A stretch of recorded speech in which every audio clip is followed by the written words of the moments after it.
total of 20 people reportedly died due to the bad weather brought by the southwest monsoon and tropical cyclones Ferdie and Henner, according to the National Disaster Risk Reduction and Management Council. Based on the agency's report on Wednesday, September 18, 9 of the 20 total deaths were in Mimaropa, while 40 each were recorded in Western Visayas and in the Bangsamoro Autonomous Region in Muslim Mindanao. 2 fatalities were also listed in Zamboanga Peninsula, while another was killed in Central Visayas. The agency said it is still validating the reported fatalities. A total of 14 persons remain missing, while 11 were injured as of Wednesday. Almost 63,000 persons in 12 regions were affected by the tropical cyclones and the habagat. Ferdie left the Philippine area of responsibility on September 14, while Henner exited on Wednesday morning. Vice President Sara Duterte appeared before the House Committee on Good Governance and Public Accountability as it deliberated the Office of the Vice President's budget utilization. During his opening speech at the hearing on Wednesday, September 18, Manila 2nd District Representative Rolando Valeriano said that Duterte's insistence on not defending the OVP budget is what led the panel to hold the hearing. According to Valeriano, Duterte's refusal to answer questions regarding the OVP's proposed budget for 2025 is only a supposed smokescreen so that questions on their use of funds can be avoided. The Committee on Good Governance and Public Accountability convened to discuss Valeriano's privileged speech on September 3, where he asked the OVP to show proof that financial beneficiaries of their programs were true. In his privileged speech, Valeriano questioned the proposed budget of the OVP for 2025 and the status of its aid programs reportedly limited within the National Capital Region from 2023 to 2025. The OVP and Duterte herself are currently under fire after budget hearings at the House revealed different issues with OVP's confidential funds in 2022 and 2023. Lawmakers also blasted Duterte for skipping the budget deliberations of the OVP on September 10, the second round of discussions as talks were deferred on August 27.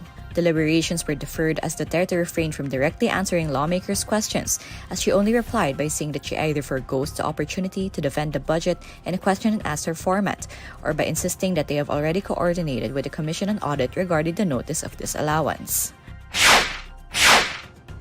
With the increasing Chinese presence at Escoda Shoal blocking supply missions to Filipino troops stationed in the West Philippine Sea, former Supreme Court Senior Associate Justice Antonio Carpio urged the Philippine government to accept the offer of the United States to escort its ships in the disputed waters. In a message to the Inquirer, Carpio said the Philippines should have regular joint patrols with the U.S. and allow them to escort the country's resupply ships in the West Philippine Sea.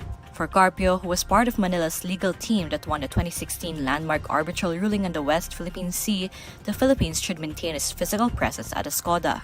In his recent visit to Manila, U.S. Indo-Pacific Command Chief Admiral Samuel Paparo Jr. said U.S. ships providing escort to Philippine vessels on resupply missions in the West Philippine Sea was an entirely reasonable option within the Mutual Defense Treaty. But Armed Forces of the Philippines Chief of Staff General Romeo Brawner Jr. earlier said the military was very much capable of doing the resupply missions safely and successfully despite repeated Chinese blockade of Filipino ships. The AFP said on September 17, over 60 Chinese vessels have remained at Escoda despite the pullout of VRP Teresa Magbanua. According to Philippine Navy spokesperson for the West Philippine Sea, Rear Admiral Roy Vincent Trinidad, China does not control Escoda despite the pullout of Teresa Magbanua. Trinidad said presence is not only defined as physical presence, citing different capabilities that are sea-based, air-based, or space-based. BRP Teresa Magbanua, one of the Philippine Coast Guard's biggest and most modern ships, was pulled out from Escoda after a 5-month deployment for repairs and due to limited supplies and the health condition of its crew. Recent resupply missions to Escoda Shoal were unsuccessful due to the blockade of Chinese ships swarming the resource-rich shoal. Escoda Shoal is within the Philippines' 370-kilometer exclusive economic zone, lying about 139 kilometers west of Palawan Province. Not only attorney Elmer Galicia, but also all lawyers from the camp of dismissed Bamban Mayor Alice Go might face sanctions from the Department of Justice due to discrepancies in the counter-affidavit signed by Go before her escape from the Philippines. Galicia notarized Go's counter-affidavit for a human trafficking complaint and claimed to have seen her on the night of August 14.